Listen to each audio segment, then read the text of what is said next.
So before we get into this, I do want to just make something very clear and help to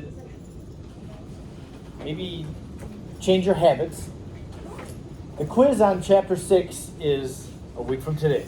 It's next Tuesday. And then the following week is the quiz on Chapter 17. So things are going to be happening really quickly. The quizzes, remember, my best advice for you is do the problems early enough so that you can recognize what you don't understand, get help on that, and so the night before the test or the quiz, you're just redoing the problems, convincing yourself that you understand how to do them all.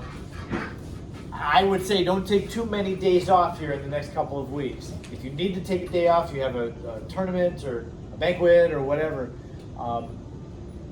try not to take too many days off. Keep hammering at those homework exercises. Some are not very easy. But here we go.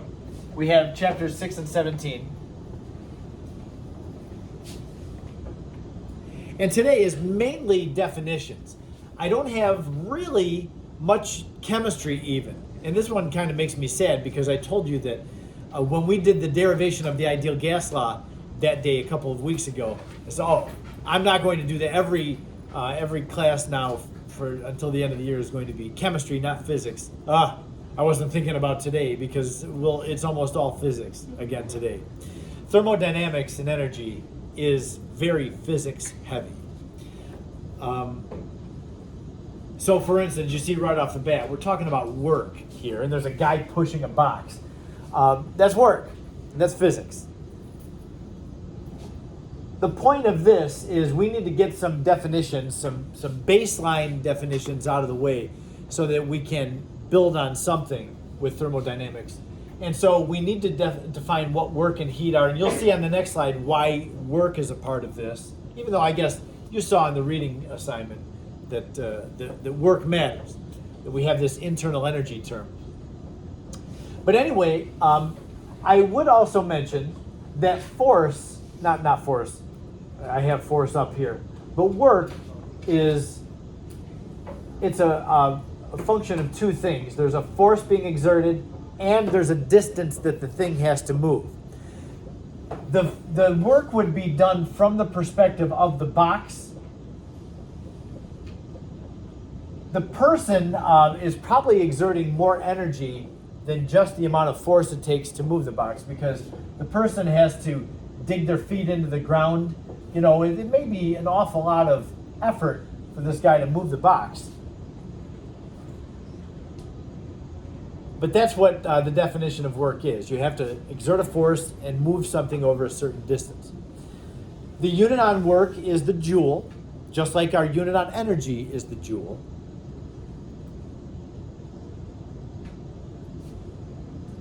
Down below the guy pushing the box is heat. Definition of heat.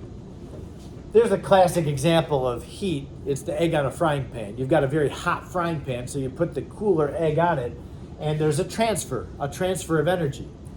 That's what I'm using to describe what heat is. Heat is a transfer of energy from from a warmer thing to a colder thing. Heat will always flow from warm to cold, always.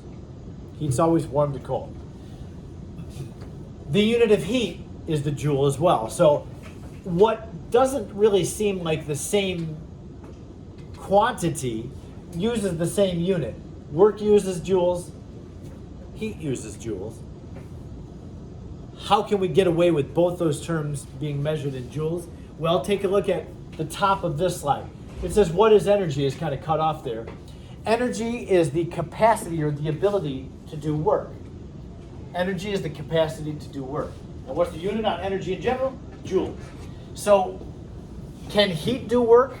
For sure heat can do work. Steam engines and power plants and automobile engines, all of them are involving an energy transformation from heat translating it into work.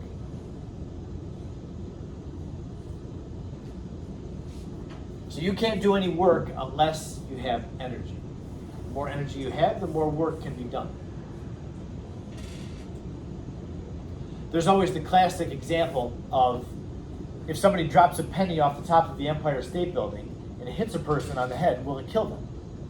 Have you ever heard that before? What's the answer? No. Why not? Yeah, the penny is going to accelerate. When a person drops it from the top of the building, it goes faster and faster and faster, but then you got the force of friction pushing back up on the penny. It does not slow the penny down, but it keeps it from accelerating anymore. So there's a terminal velocity in the penny. The penny is still going very fast though. Now, if you were standing here in the classroom and you held your hand up and you dropped a penny on my head, I might say, ow, but I'm not going to fall over. It's because the penny from just a short distance above my head isn't exerting as much of a force because it didn't accelerate as much. It doesn't do very much work on my head. From the top of the Empire State Building, though, at terminal velocity, that penny is going to do some work on my head when it hits it. It probably will make a dent in my head because it's doing work. It's exerting a force over a distance into my head. I don't know if it's going to kill me. Are you sure that it won't? Except What did you say? Very passive. He did an entire video explaining it. Oh, they're testing. I like Yeah. that guy. He did it very recently. Yeah. So, yeah, he went up into a helicopter. Like one of his friends dropped like a bucket load, and he was just like, and all of it just hit him. Nothing happened. Those pennies came down and hit it? Yeah. Yeah. Oh my gosh. He got a Good little luck, bit, kid. but like it wasn't really much. Yeah. Um, All right. I'm impressed. That guy's great. Anyway, so take a look at the picture I have. Again, very physics looking. We've got two hills. Now, I know that one of the things that gets confusing in the reading assignment there at the beginning of chapter 6 is the term state function. If you're like me, you read that and you're like, what the heck? What are you talking about with a state function? When is something a state function, when is it not? Here's an example. Both of these hills, you see they're a different shape. This one has a certain elevation from the top to the bottom. This one also has a certain elevation from the top to the bottom. It turns out that the elevation of both is the same. So the vertical elevation in this case would be a state function. If I roll down this hill and I roll down this wacky hill, I'm going to go the same vertical distance. That's a state function. It doesn't matter how I get from the top to the bottom, I'm traveling the same vertical distance. Now, when we're talking about rolling a ball down the hill, the ball on the right will have to travel a farther distance to get to the bottom of the hill. So the distance the ball travels, or the number of revolutions of the ball, will not be a state function because it depends on what pathway the ball takes. This ball is just going to go straight down the hill. This one has some messing around to do and then finally get to the bottom of the hill. So it's going to have more of a distance to travel, more of a path to take. So the distance the ball travels is not a state function because it depends on how the ball gets down to the bottom of the hill. But the elevation itself is a state function. Now, if that makes it more clear or if that just confuses you more, I would just say this. In chemistry, the term enthalpy, delta H, is a state function. It doesn't matter how many steps a reaction goes through, it's going to have a certain delta H that depends on the final enthalpy minus the initial enthalpy. It doesn't matter how it got to the final stage. Enthalpy is a state function. Entropy is also a state function. Delta S, if you learned about delta S. Delta G, Gibbs free energy, is a state function. So yeah, all those biggies in chemistry are state functions. That's very good for us because it decreases our amount of work by a lot. All you have to do is the final value and the initial value, and then it doesn't matter how you got from the initial to the final. You just have to subtract those, the beginning minus the ending. Or the ending minus the beginning, that's it. Okay, I got some physics and questions down at the bottom. I'm not going to bother with those. That does not really help our cause at all. Let's just keep looking at definitions. Now, here's a definition that seems elementary, and it is, but we're going to need to make sure that we understand this concept. The system and the surroundings. The system is very easy to identify. The system is what the problem is talking about. You're going to have problems, chemistry problems that is. you'll have these chemistry problems, and the problem is always describing the system. And so the thing that we're interested in, the change that we're being asked about, that is the system. And then the surroundings are everything around the system that is in thermal contact with the system. And I need to add that part too, the thermal contact part, because some resources will tell you that the system is the change you're looking at, and then the surroundings are everything else in the universe. That's not necessarily true. Because if I run a reaction in an insulated container, then I've got my change happening, and then the surroundings are the matter around my change. And then as soon as you go past the insulated wall, the rest of the universe is unable to impact what's happening on the inside of the container.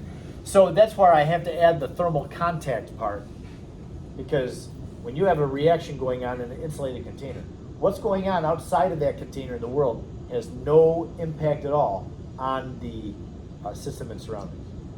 Yeah? Oh, are you okay? And then we have other very simple definitions. I didn't put these up here because I thought it would be new to you. I know it's not new. Exothermic and endothermic. You have to know the difference between these two. I always tell my Chem 1 students, think of exothermic as heat is exiting, it's leaving, to distinguish between those two. But I don't think that's going to be difficult for you to remember what's exo and what's endothermic.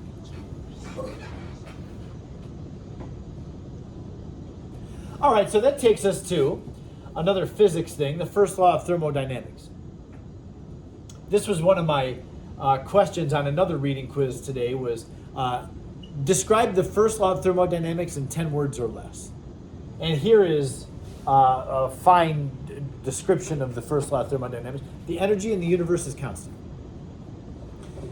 It's a pretty simple law. It seems, I mean, the word thermodynamics seems like it's going to be difficult and complex and hard to understand, but this is it. The energy in the universe is constant. And what that means is that if I were to survey all of the possible energy that is in the universe today, and then 10 years from now I survey, okay, what is all the possible energy in the universe? That would be the same amount. The energy may not be in the same form today as it is 10 years from now. That's the thing that can vary, the form of the energy. But the total amount is constant. And I will mention something also. This is pretty fascinating. I know that time is short, and the last thing probably that you would do on your spare time would just be to read a textbook. But I will tell you, if environmental studies interest you, or if you really feel like you have a passion for the environment or energy, in chapter 6 in our textbook, our authors, the Zoom dolls, do a really interesting thing there. They take the last couple of sections of the chapter, and there's no homework about it or anything like that, but they just describe what some of the current issues are with energy.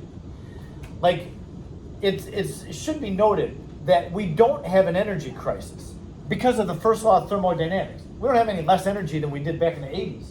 All that energy is still there. The problem is, how is the energy concentrated? Do we have enough concentrated energy to run our cars and turn turbines and power plants and all those kinds of things that we need to cause things to move with? That's interesting. And so that kind of thing is addressed there in the last couple of sections of chapter 6.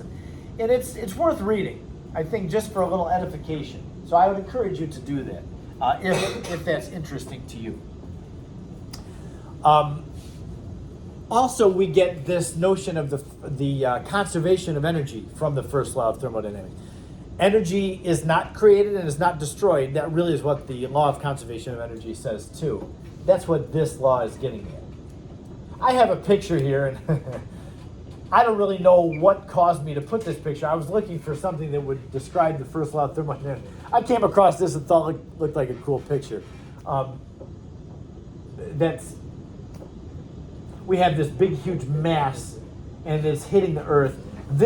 If this really were to happen, it would wipe us all out. We would not see tomorrow if this happened today. It would be devastating.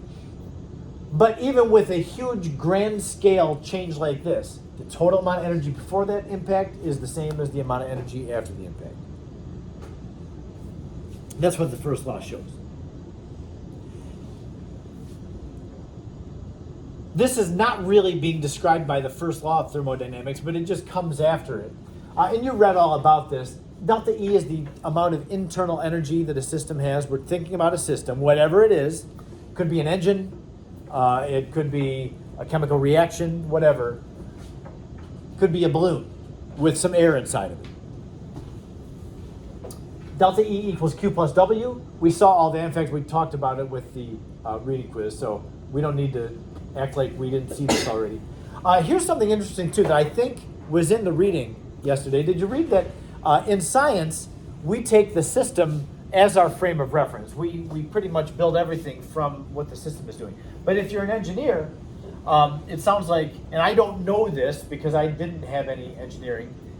I took one engineering class at the very beginning of my college. I was thinking I was going to go into engineering, but it was just like a survey. And so I didn't do any engineering classes. But yeah, apparently the mechanical engineers will use the surroundings as their frame of reference, and they'll do their calculations based on what's happening with the surroundings. I find that interesting.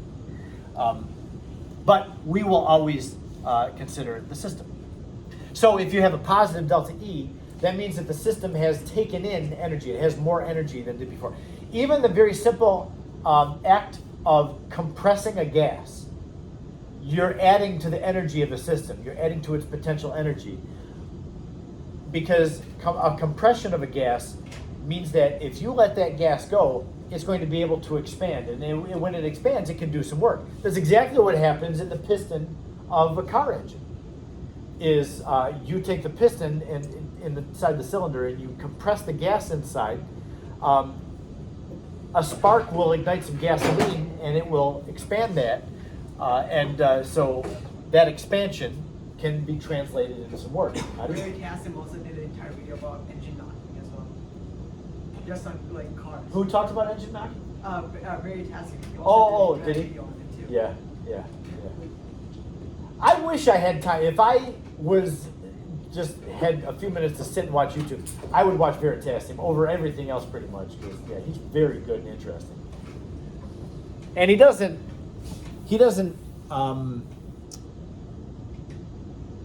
I think all the science that he uses is real science. Sometimes you'll have a science person that will not actually use verified science, but he's good. He went up against a physicist and made a $10,000 bet, and the physicist lost. Yeah, so the physicist trying to debunk one of his videos, and then he made a bet with Neil deGrasse Tyson and Bill Nye the Science Guy in a Zoom call in front of those two, and he actually won the bet. And he won the bet? Yeah. Did the guy pay up? Yeah, the physicist had to pay up. It was a $10,000? Yeah. Well, he's dumb. He was a professor too. Yeah. Crazy. Oh, that's good. All right, this is a little mini derivation. We don't have to replicate this. Let me just show you this. How do we get an expression for work? Like, your delta E has that work term in it. Consider this. Consider that we have a piston. On the left side, it's fixed. On the right side, you have this piston that can go in or out. And when it goes in, it's compressing the gas inside. When it goes out, it's expanding the gas. Now, the pressure being exerted by this gas on the piston, just the piston, would equal the force that's exerted over the area, divided by the area of that piston.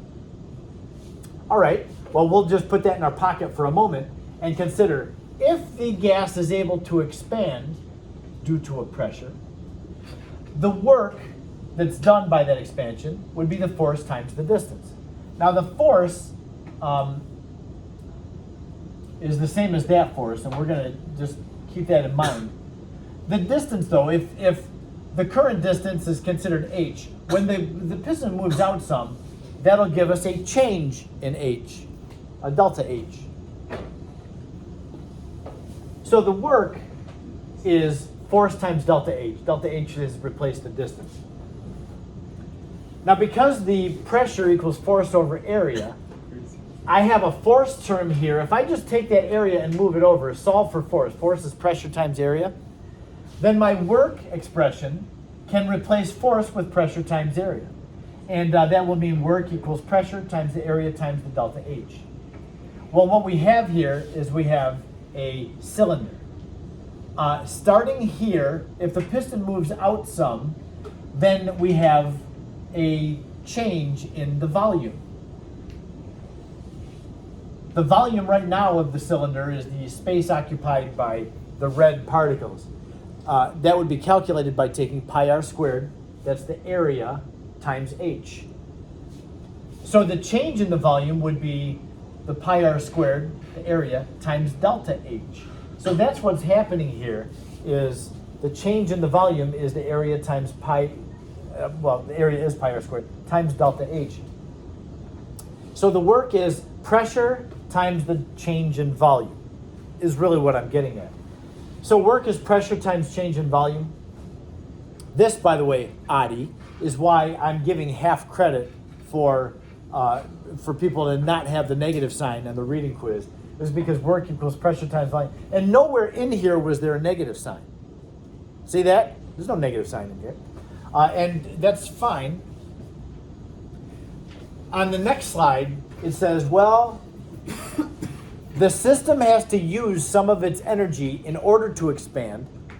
So that means that with the perspective of this delta E equals Q plus W, we're going to need, when a gas expands, even though the delta V is positive, we're going to have to make the work negative.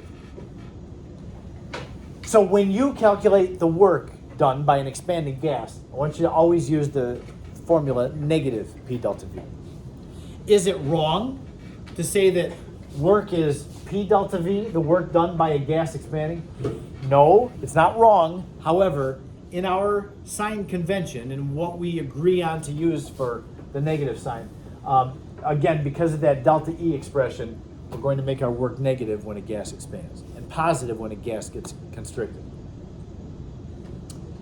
So the pressure here is not the pressure of the gas inside the piston, it's the pressure on the outside. The pressure in the work term is always, like if you're blowing up a balloon, the balloon is expanding. What's happening is the balloon is pushing out on the atmosphere. And that takes work to do that. So the P term would be the atmospheric pressure that's pushing back, that we're pushing against. Okay, and the last thing I have for you today, this is the last slide that we'll do. Two simple problems using this delta E concept. So the first one, a system releases 125 kilojoules of heat while 104 kilojoules of work is done on it. Calculate delta E. All right, so if we want to calculate delta E, we have an expression for delta E. Delta E is Q plus W.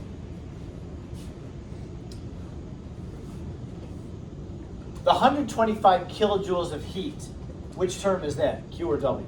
Q. That's Q. Is Q positive or negative? Negative.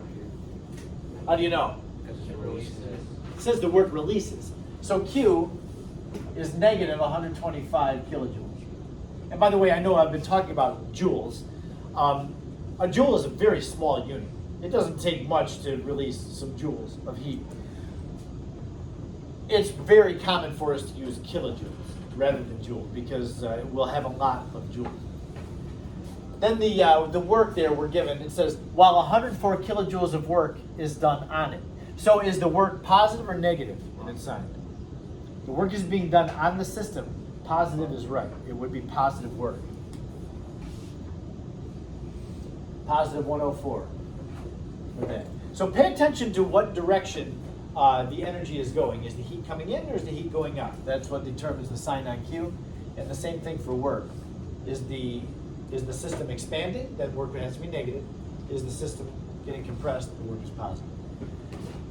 So in this case, very simple. The delta E would be negative 125 kilojoules, that's the Q, and then plus positive 104 kilojoules, that's the W. So that plus that gives us negative 21 kilojoules. Therefore, this system has lost energy overall. even though it had work done on it, which increased its energy, it gave off too much heat compared to that amount. So it overall lost heat. Not overall it didn't lose heat, but overall lost energy. There's two different terms in there that dictate how much internal energy a system has. Then number 2, the volume of an ideal gas is decreased from 5 liters down to 5 milliliters. That's a huge compression.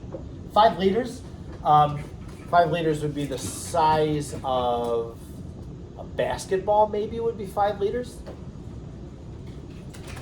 Yeah, I bet a basketball is about 5 liters. Maybe a soccer ball, 5 liters. 5 liters is really not a huge volume. I mean, think of a 2-liter bottle. What could you pour a couple of 2-liter bottles into that would hold it? Maybe a soccer ball. Maybe even that's too big. Anyway, that volume gets squashed down to 5 milliliters. That's a huge compression. 5 milliliters is about the volume of 5 quarters or 5 nickels. So yeah, that's a big time compression. That's why the problem says it's an ideal gas. If it were not an ideal gas, it would liquefy when you compress it that much. But it will not liquefy because it's ideal.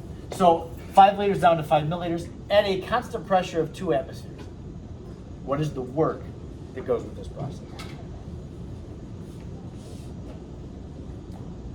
So we're not asked to find delta E in this one, we're just asked to find the work.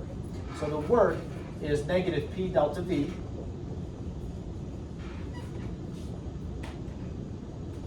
now the delta V term. What is delta V in this problem?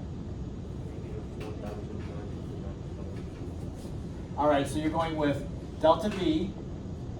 How'd you find that?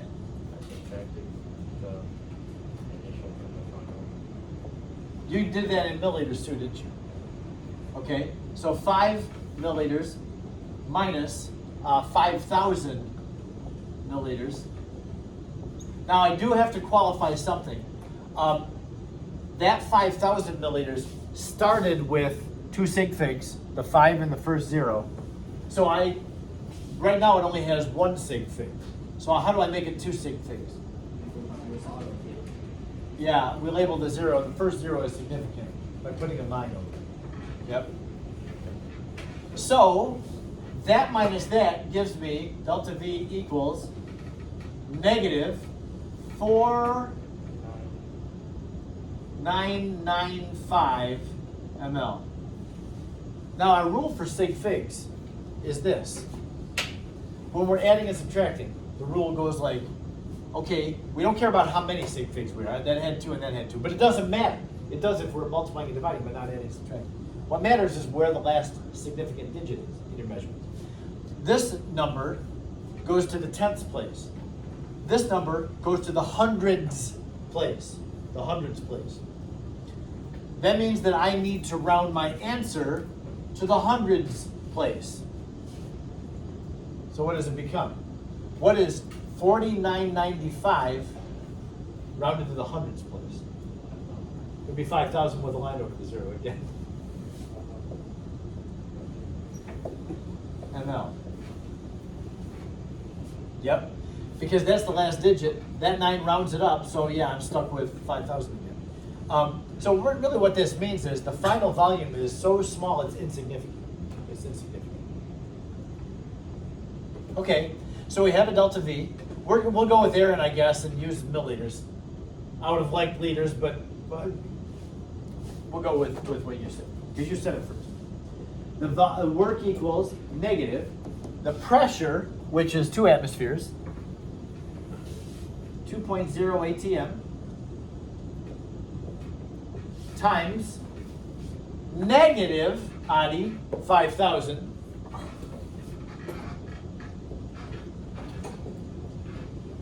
milliliters. And so what is our answer? 10,000. Positive or negative? Positive. It is positive, yeah. Because you got the negative sign out there and a negative delta V. This is a compression. So yeah, you're really adding to the energy as you compress this gas. This gas has so much potential energy, would love to expand. If you have any weak spots in that container, it's just going to blow up on you. Yeah, the work to do this compression is positive 10,000. What's the unit? Yeah, Did you say per? Times. Yeah, it's ATM milliliters. ATM times milliliters.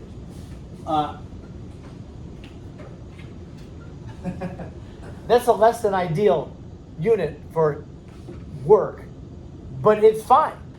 It's legit. Any pressure times volume unit does exist for work. We talked in the reading quiz, after the reading quiz, that an atmosphere liter can be changed to a joule. That was in this class, right? You change the atmospheres into kilopascal. Yeah. And so we would need a two-stepper to do that one. That's fine, we could do that. If we needed joules, we could do that. Anybody have any questions about that? Okay. I think that's it. Tomorrow, I'll have one other example problem for you, another delta E kind of problem. And then right away, we're going to get ourselves into enthalpy, and that's where we'll park for the rest of our chapter 6. We're going to look at heat, the flow of heat. Not so much about work anymore, not so much about delta E, just about delta H.